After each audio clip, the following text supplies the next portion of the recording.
Good morning, everyone, and thank you for joining us for Breach Defense in the Real World. My name is Tom Reynolds. I'm Director of Technology Solutions for Razor Technology. I'm joined today by Aaron Zaccaria, who is a cybersecurity specialist with Cisco Systems.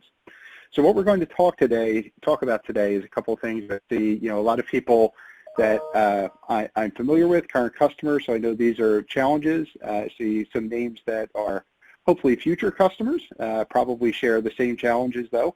So what we're going to focus around is a couple of key points to be aware in your security infrastructure as it relates to breach defense. And the three key points that we always try and make are one, relative to defense in depth, basically, and in this case, we're going to talk about how to do effective defense in depth without needing a massive staff. I know a lot of our customers simply don't have that staff. And it's a common theme that you never have quite the manpower that you need. So that's one thing that we're going to touch on. How to build an overall level of expertise with those staff by utilizing a common platform. One of our frequent talking points is an architectural recommendation to drive towards as much commonality as you can in your platform so that management becomes easier, integrations become more effective. And finally, how you can use that common platform to expand your defenses and improve your stance so that your security position is better. So with that kind of intro, I'm going to hand it over to Aaron. Aaron's going to talk about theoretical breach, where those problems manifest themselves throughout it, and obviously how Cisco's platform can help and things that you should be thinking about throughout it. Great, thanks, Tom. Hey, and thanks everybody for joining us today. I'm super excited to talk with you about breach defense and some of the things that Cisco is doing to address the industry challenges that I'm sure some of you are facing on a day-to-day basis. Just as a sort of level set before we jump in here, today is not going to be about me selling you a specific product or a specific solution set. What I want you to walk away understanding is, how can I potentially better position myself from a cybersecurity defense standpoint, and how is Cisco putting the right architectural tools in place for you to respond to that? So just keep that in mind as we go through. What I want to open up with, though, instead of talking about Cisco, which I assume most of you are very familiar with, is really a couple key questions that I want you to consider. So the first is, as a customer, of Razor and of various different cybersecurity technologies, what are you doing today to stop breach attempts? I'm sure that many of you have various strategies and setups in place to allow you to do that, but I want you to think about that as we're going through the conversation today. The second thing I want you to consider is how many people within your organization are responsible for cybersecurity. So we're going to talk about that a little bit and maybe some of the challenges that I imagine that you folks face. And some of the ways that we can help you to kind of overcome the challenges that you're running into.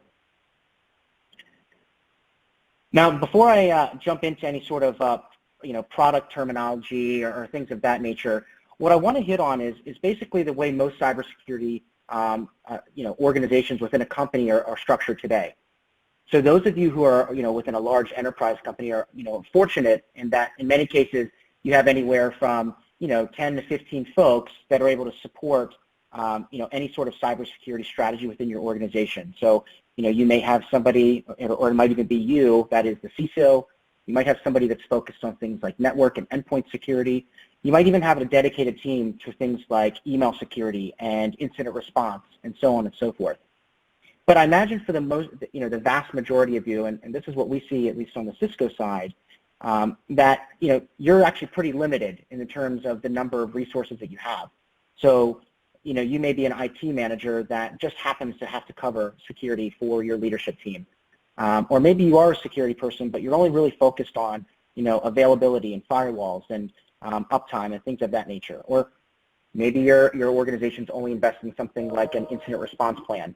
The net there is that most organizations in that the average small business, medium-sized business out there, maybe you have one or two people, but you're required to carry those responsibilities that you would find in a large enterprise organization. So you're expected to be the CISO, you're expected to be the network security guy, so on and so forth. Tom, I know that you and I have talked before today about some of the things that you've seen in your role. Are you running into these sort of limited resources within your, customer conversations and the work you do with your clients?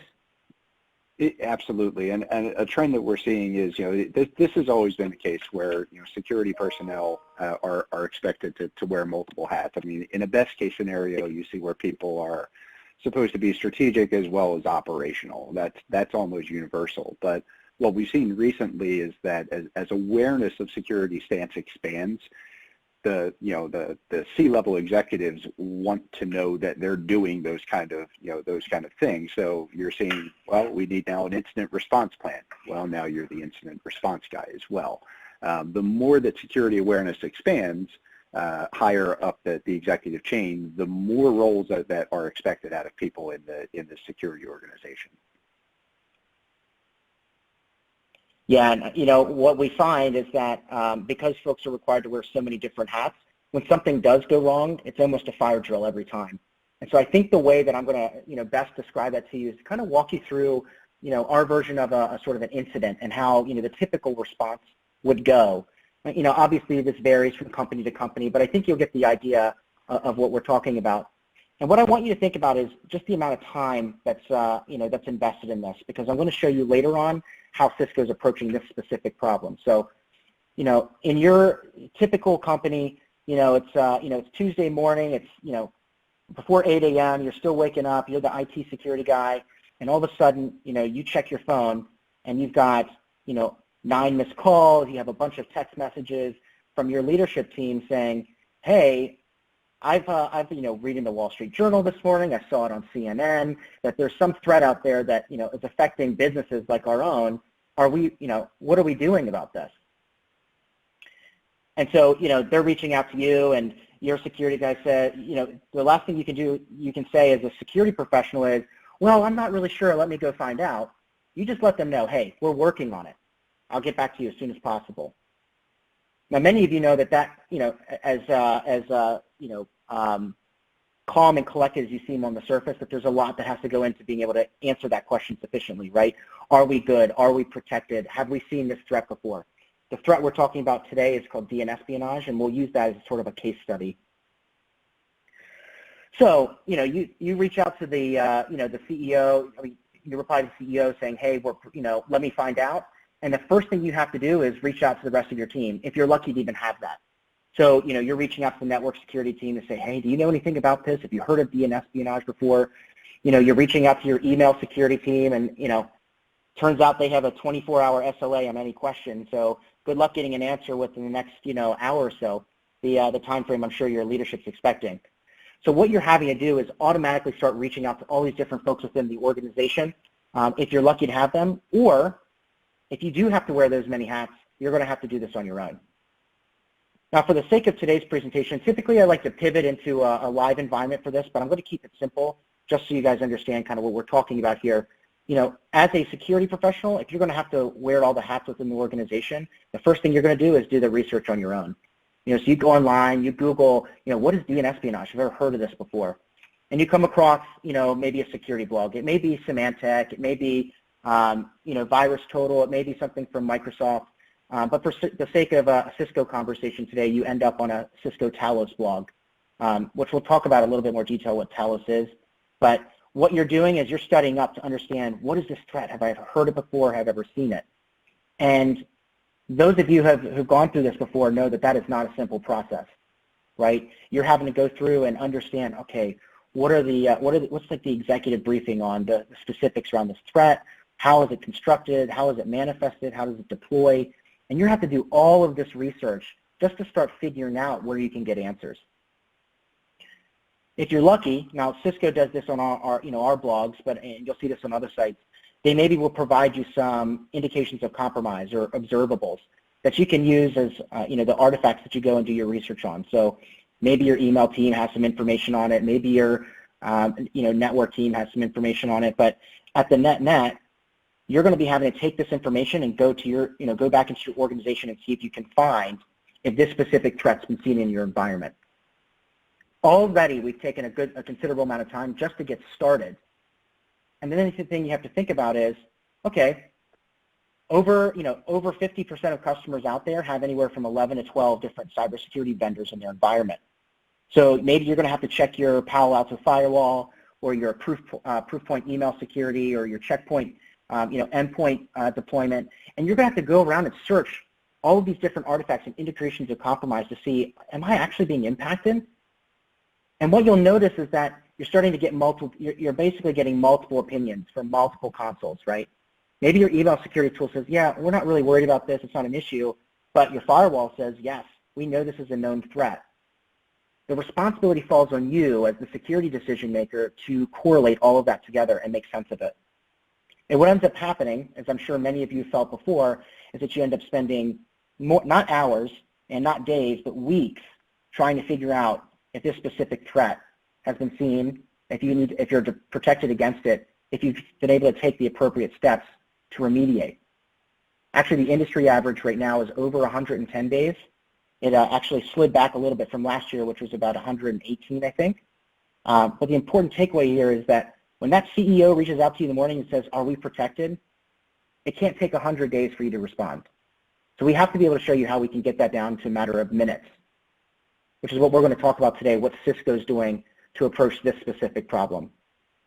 Now, Tom, do you have any commentary there? Have you seen this in your experience, the typical response time on these sorts of issues? Yeah, the response time and the long tail definitely become concerns. You know, until you've had to deal with it once or twice, nobody really expects the tail. But more so than that, it's also compounded by, and again, that this comes back to what I was talking about with common platform, and you touched on it when you showed your 6 consoles there. You're losing on 2 fronts in that standard environment that most people are dealing with. One being obviously the time that it takes to interact. You know, you don't have anything brought together, you don't have anything consolidated in a single pane of glass. But more so, what's really going to affect the time to react is the lack of systematic correlation. So anything that you're doing between those consoles, between your Palos on the firewalls, or between your, whatever you're running on IDS, any correlation there, the more diverse that your platforms are, correlation becomes manual. And that is a key component that can make response times go longer, any manual impact. Yeah, absolutely. And the other thing that, is kind of the elephant in the room here is not so much how long it takes you to see or correlate, but also how long, if a threat has gotten into your environment, how long it's had the ability to dwell there and make an impact. Cisco is really focused, the conversation among cybersecurity vendors in the last few years was always about time to detect. What we're focused on now is dwell time, because the longer it's there, the more significant and malicious, more significant the impact it can have on your organization, not just from a financial or technological perspective, but a reputation perspective as well. So, and I'm going to go ahead and move forward unless, Tom, if you have any other comments you want to make there. No, it's all you. Go ahead. All right, perfect.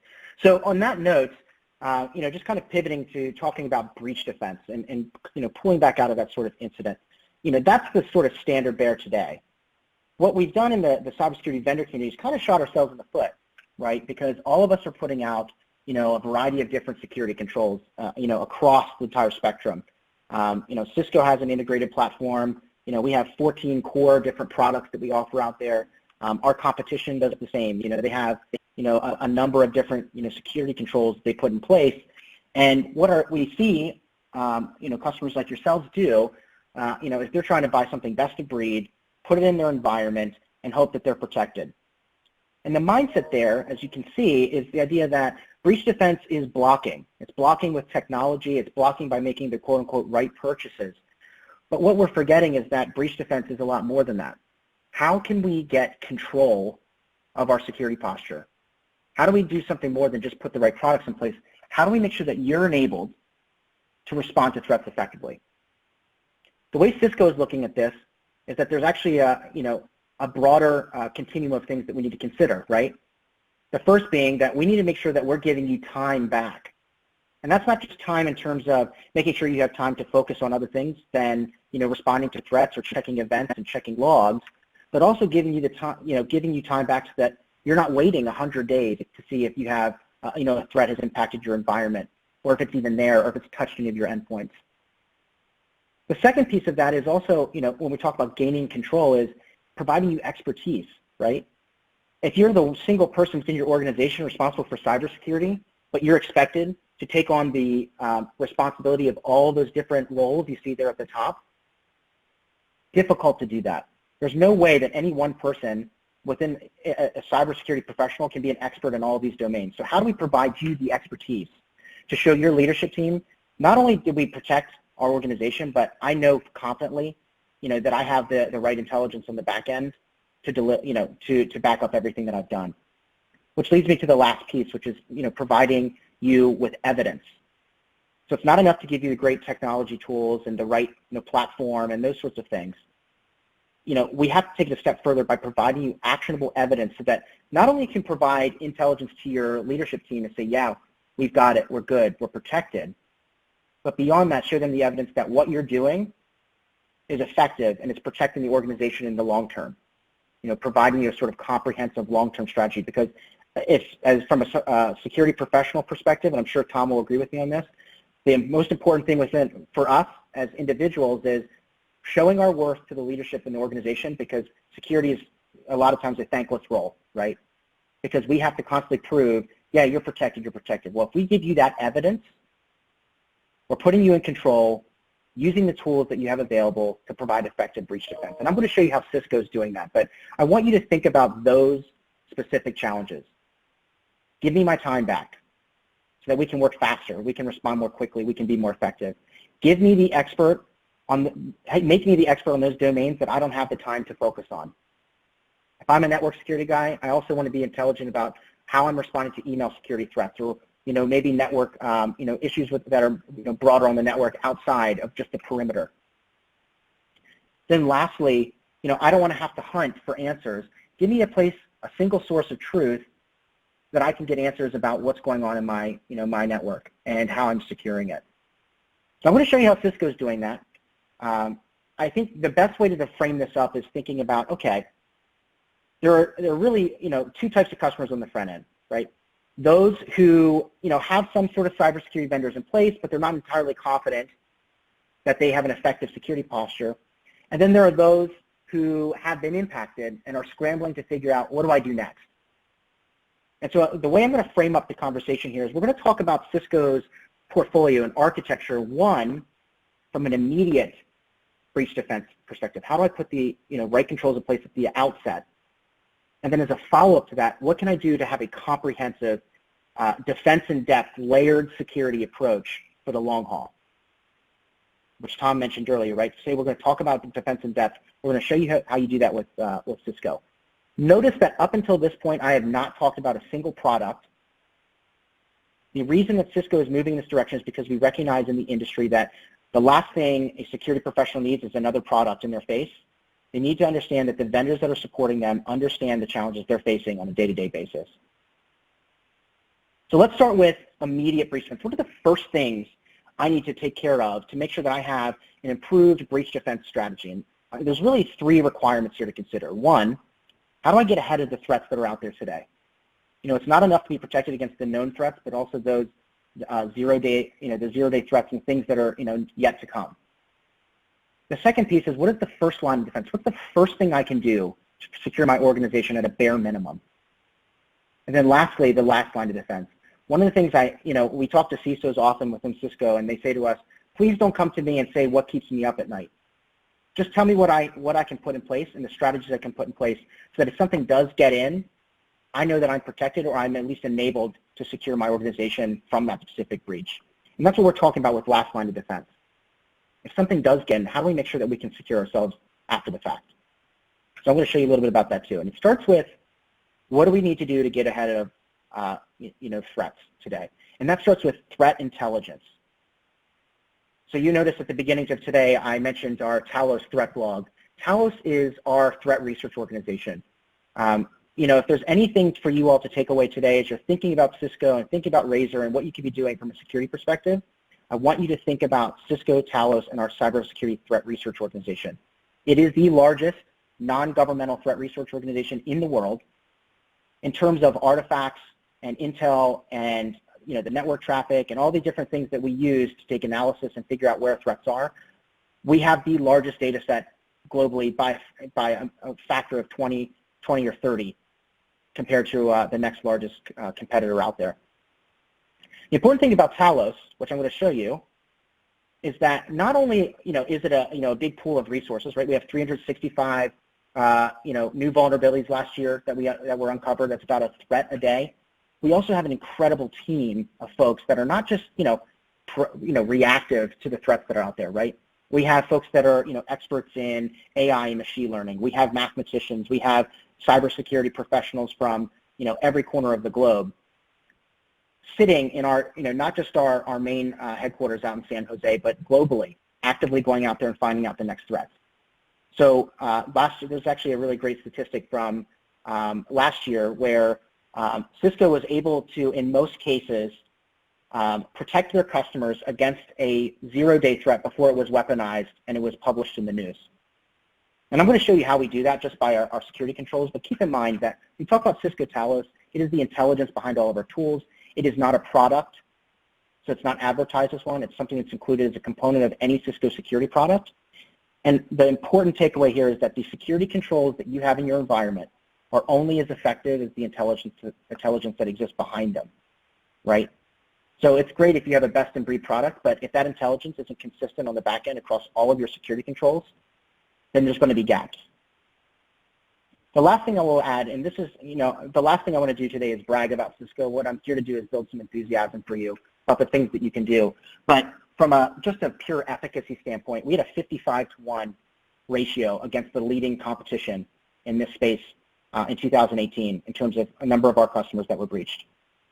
And those customers that were breached, were situations where they had outdated software, or they didn't take the recommended patches, or they had end-of-life devices, those sorts of things. We've actually driven that to over 101 here in the last year, and that continues to improve. And that just speaks to the efficacy of our threat intelligence organization. But threat intelligence alone, while it helps us get ahead of threats, that sort of first requirement, does not provide enforcement. We need the right controls in place, and that's where it takes us to that second requirement, right? What is the first thing we can put in place so that we can, secure our team, secure our organization, and get started putting an effective, immediate breach defense solution in place? And that's where Cisco Umbrella comes in. And Tom, I'm not sure, have you had a lot of customers talk with you about Umbrella before? Some of you may know as OpenDNS, but curious if Razor's had any experience in this realm before. We have. Umbrella is, it's good that you talk about it at this point, because it's a very good point that we see for people to basically intro into services of this nature. And there's a lot of good spots to bring it up that people are universally challenged with, things like ransomware. Umbrella can be a quick and easy answer to help with that, to do something to get out ahead. And I know you're going to speak to it more in a bigger scheme of things within the Cisco picture and within the overall defense in depth picture. But yes, we absolutely see it being a common, easy to deploy first step that can really bolster your security stance. Great. Yeah, and this is relevant too, especially considering everything that's happening, in the current state of the world, right? Everybody's working remotely, those sorts of things. Umbrella is incredibly relevant. And for those of you who are not familiar, Umbrella is our DNS security solution. So at the very outset, what it does is anytime somebody tries to connect to, click a link or, resolve to a specific address on the internet, if it is a malicious site, we're going to block that connection. It's done automatically. I think we have about 32 different data centers globally for Umbrella. It has the best web reputation scoring in the world. It's also backed by our threat intelligence organization. But why is it an important first line of defense? Why does it sort of fulfill the responsibilities that we were talking about earlier when we talked about evidence and expertise? When you have a customer, or when you as a customer are experiencing, a potential breach, or you've been impacted, or even thinking about that you could potentially be impacted, deploying Umbrella not only stops your users from being able to connect to malicious sites, but if something has already gotten into your environment, say a piece of malware, what Umbrella does is it actually severs off any communication that piece of malware has with a callback server, right? So it's trying to communicate back to that, malicious server out there on the internet Umbrella is going to stop that from happening. It's that sort of first line of defense, that first thing you can do, put into place to secure your environment without having to do a lot of work. Umbrella is something you can trial easily. I encourage you to reach out to the Razor team to trial Umbrella. But beyond that, it's very quick to deploy. Cisco typically says anywhere from 15 to 20 minutes. Realistically, I would say it's more about an hour. But this can be deployed enterprise-wide, no issue, and effectively put a sort of first line of defense in place by blocking those malicious connections from happening. But as I mentioned earlier, it's not enough just to have great threat intelligence helping you kind of get ahead of what's coming next. But and as a corollary to that, it's not enough for us to just block malicious connections, right? We also have to be able to respond to malware attacks and those sorts of things. So that's where AMP for Endpoints comes in. So AMP is our advanced malware protection offer. Basically, what we do is we're taking it a step further than traditional antivirus by continuously monitoring the judgments on a specific piece of malware. So let's say something comes into your environment. It's been judged as clean, no issue, whatever the case may be, and we find out later on that that specific piece of malware actually was needed to be removed. Well, AMP is consistently monitoring what's in your environment and will actually seek out, isolate, and remediate that specific file on its own. There are a lot of different components to AMP for Endpoints.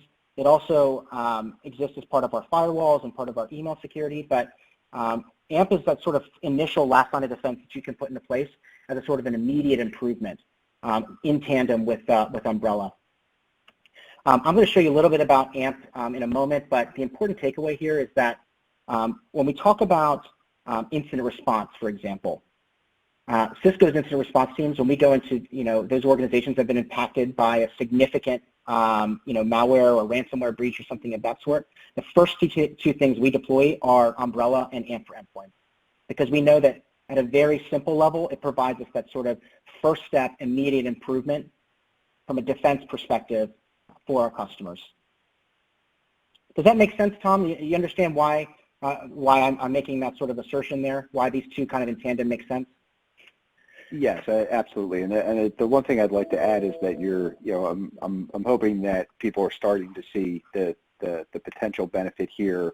And I apologize if I keep harping on single platform benefits, but what you're seeing here is if you start with even with these two, you're correlating and connecting from both ends of the spectrum. So the edge, where your DNS functions are taken care of, all the way down to the endpoint, and with a common platform, you'll be able to start seeing those work together and be able to deal with them as one, which is not something that a traditionally built multiple product scenario might be able to bring you.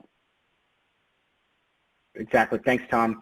Yeah, and as you'll notice as we kind of go through this is all part of an architecture. On the back end, all of Cisco's security products share and communicate to one another and share event information, correlation, so on and so forth, in a way that there's not really any other vendor out there that can sort of provide that comprehensive integrated architecture the way that we do. And as a follow-up to today's conversation, I encourage you guys to reach out to the Razor team. We can deep dive into any of these specific offers, but just so you guys get a good picture of kind of what our approach is and how it may be able to help you. Moving forward, just kind of shifting gears, we talked about putting an immediate improvement in place, but an immediate improvement does not beget a overarching and comprehensive improvement. So we have to think about what are the controls I need to put in place so that I can also, as the IT guy within the organization or gal within the organization, be able to effectively protect my organization across all of those domains. And so for starters, we have to talk about email security. And, there are a lot of security professionals on this call. I'm sure you each experience, the overwhelming amount of statistics out there about the different types of threats that impact customers.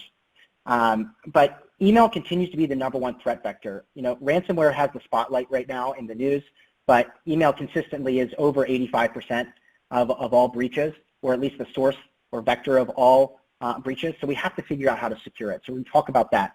The second piece is zero trust. This is a sort of an industry buzzword right now, but I want to emphasize that if you're not putting in place currently a zero trust strategy, and I'll start with multi-factor authentication, which we're going to talk about in a moment. You need to be considering this moving forward. You have to be able to constantly verify the devices and users that are connected to your network, and then beyond that, you have to continuously monitor that so that you're maintaining an effective security posture from a trust perspective. And Cisco obviously does things like segmentation and micro-segmentation and workload security, which kind of fall under that sort of zero trust umbrella. But the important takeaway today is, from a breach defense perspective, there's some very small things that you can do to kind of get started, and I'm going to show you that in a moment.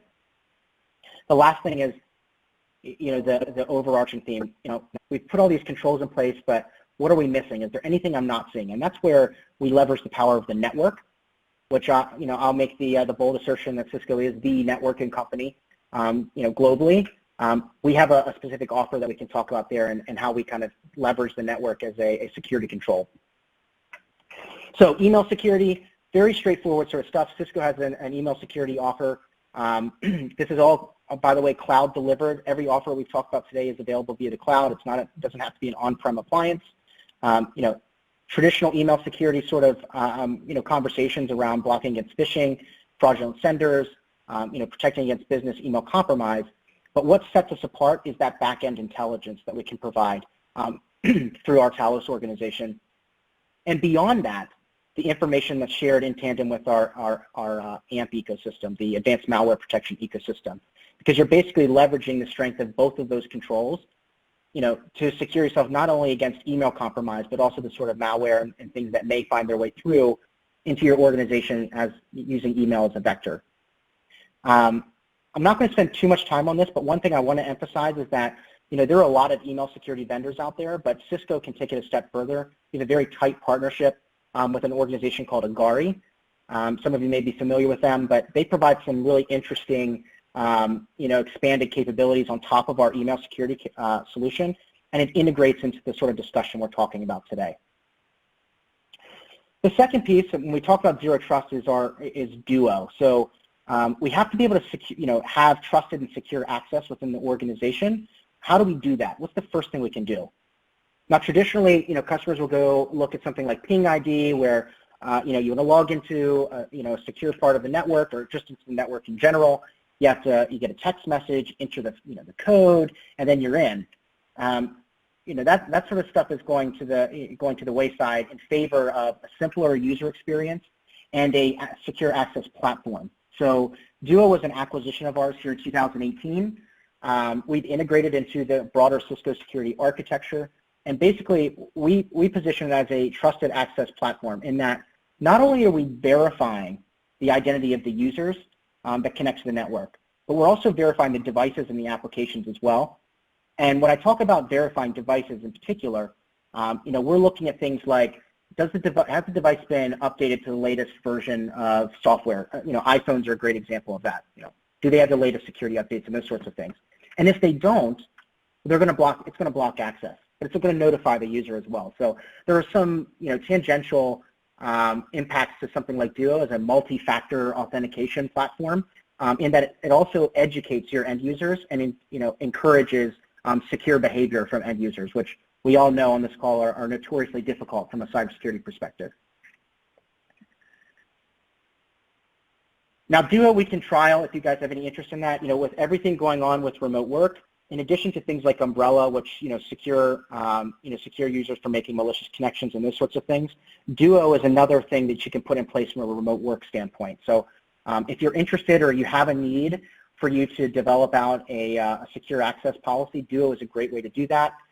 We actually have some expanded trial capabilities here between now and here and through July for you to leverage that and try it out with very few limitations on how big you want to scale it. So it's something to look into, but it definitely plays into part of a more comprehensive breach defense strategy.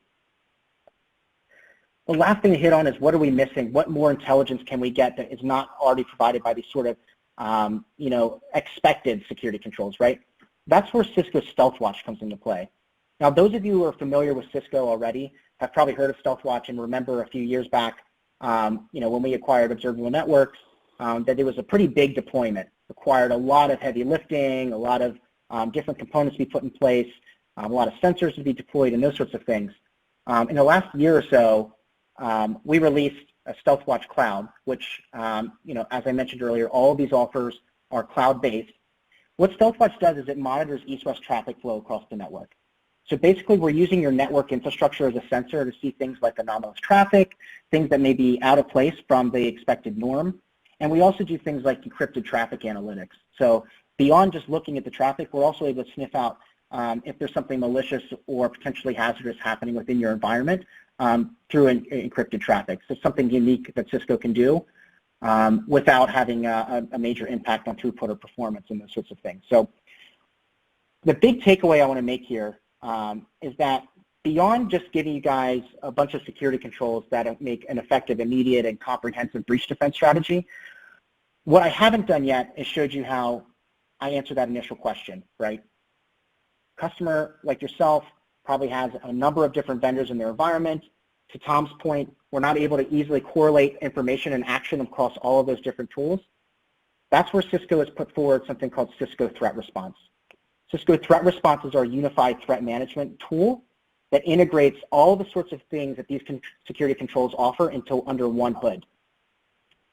It's not easy for me to just show you that on slides, so I'm going to do my best to kind of walk you through briefly in the next 2 or 3 minutes how Cisco Threat Response works. But basically what it's doing is it's leveraging all these different tools, the visibility, the enforcement mechanisms, those sorts of things, for you to actively hunt down threats and get those answers that we talked about earlier quickly and effectively, right? Because remember, we're trying to get evidence, we're trying to get expertise, and we're trying to get time back. Cisco Threat Response is going to allow you to do that, and I'm going to show you how.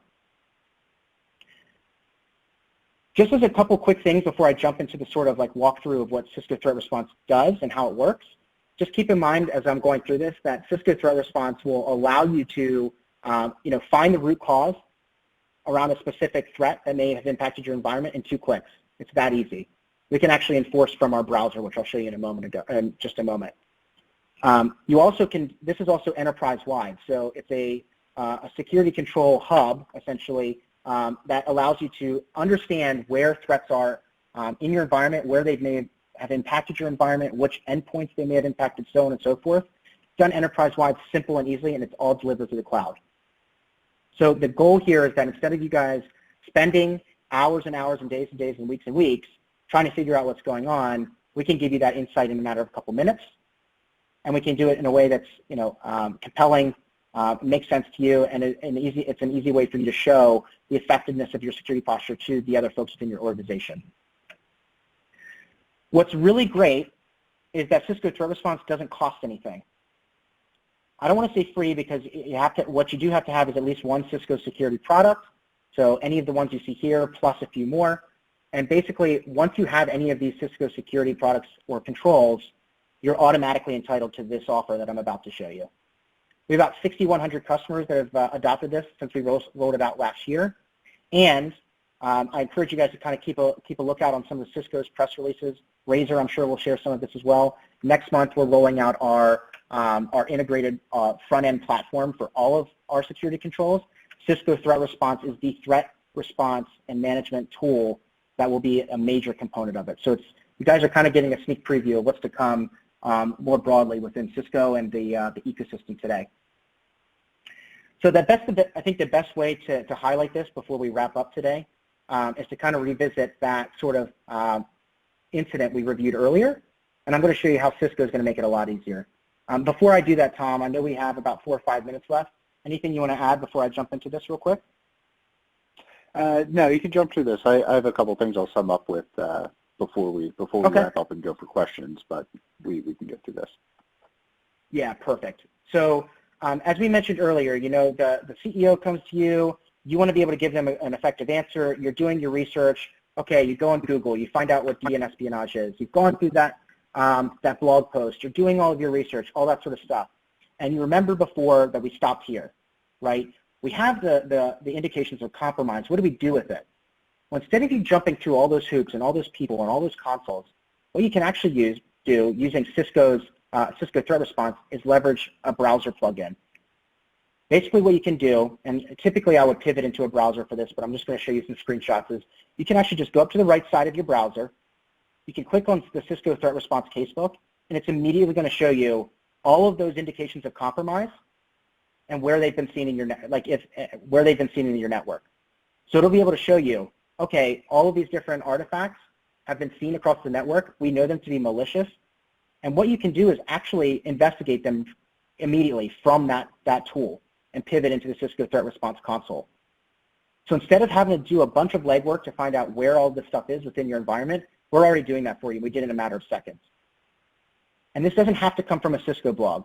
If you have a SIEM solution in place, a Splunk or Exabeam or whatever it may be, or you want to use a different blog, that's fine. This tool will scrape that information, the observables from that view, and immediately start checking to see if it's been seen by any of the controls in your environment. Beyond that, instead of just visibility, it also gives you the ability to take action. So Tom said earlier about a single pane of glass and a single console. Well, I'm going to propose that this is consoleless just from the outset. I can actually click into each of these specific malicious domains or malicious files, and I can go ahead and either block that specific domain. I can actually isolate or remediate that specific endpoint or specific file. I can dig in and pivot right away on those specific observables across my entire environment without having to do any extra work. Now, obviously it's not enough for you guys to just use a browser plugin to see where all these different threats are in your environment. You're probably going to want to do a little bit more research, right? Well, that's where the Cisco Threat Response Portal comes into play. So as soon as you click Investigate there from your browser, it's going to pull up Cisco Threat Response, and it's going to start enriching all of that information to build out a map for you to see where these specific threats have been seen in your environment, which endpoints have seen them, which endpoints have been impacted, so that you can immediately start taking action. You know, in this specific case, with this specific screenshot here, it looks like there's a single endpoint, that purple computer was compromised. We can see which file was impacted. You can also see which devices it's hit and the trajectory of that file through your network. You also can see that there are some files that are grayed out. That means we haven't blocked it, we haven't done anything with it. You will have all the different controls here, things about, you know, not only the threat intelligence from our threat research organization, but you'll also be able to see how we've made judgments on those different files. You'll be able to leverage third-party integrations. So this is basically an API hub. So if you're using other threat feeds or maybe other security products, you can leverage this and dive in and do a little bit of research on your own to figure out, okay, do I really need to block this, or is this something that I know to be safe? It's going to empower you with all the intelligence you need to block once on one endpoint and secure your entire organization enterprise-wide with one location to do it from. It's very straightforward, and by the way, as a corollary to today's conversation, we're happy to work in tandem with you, Razor and Cisco, to show you how this works in a live environment. We have a demo environment for this, and we can actually walk you through how to use Cisco Threat Response. But the idea here is that we're answering the questions we talked about earlier today, right? How do we bring back time, evidence, and expertise so that you can be successful and you can actually gain control within your organization? How do we take it farther than just products? We do it by having a defense in depth strategy, an integrated architecture, and a tool that allows you to respond effectively and quickly. So for the sake of time, Tom, I'm actually going to stop there and leave it open for questions and allow you to make some closing comments here, if that's all right with you. Sure, absolutely. I was just going to say we're coming up on time. So we don't have any questions from the audience yet, but if anybody does have any, by all means put them up. But I'd just like to circle back around and reiterate some of what Aaron was just saying in terms of reaching out to us to where we can kind of help you get started on this. We're working with a number of customers right now on things like Duo and Umbrella. We're kind of easily expanding defense posture, and we've also started talking with people on areas like StealthWatch and email filtering. And reasons for those being, email filtering solutions are oftentimes the longest reigning security piece that people have in their environment outside of firewalls, for example. And as a result, they just kind of get set and forget. So we try to encourage people to remember to loop back around to those. So, we kind of look at that stuff. StealthWatch we recommend for the sheer reason that internal traffic east-west is something that a lot of people don't have a view on. But, last but not least, you know, the CTR threat response is, you know, kind of the key point that I keep making about consolidation and correlation. So that's a great area where if you have any of these in your environment, you can start using that and going towards it for that need. So with that said, as I said, we're running out of time, so we are going to be ending soon. If there's any other questions, by all means, feel free to reach out. Thank you for your time today. And Aaron, if you don't have anything else, we can wrap it up. Perfect. Thanks, Tom. Hey, everybody, before we hop off here in the next 30 seconds or so, just encourage you to reach out to the Razor team and the Cisco team. We're happy to help you try out some of these different controls, these different tools, and demo Cisco Threat Response for you. We're excited to work together. So thanks so much for joining us today. And Tom, thank you to Razor for having Cisco on. We really appreciate it. Thank you, Aaron. We appreciate it. Everyone, enjoy the rest of your day. And thanks for joining us.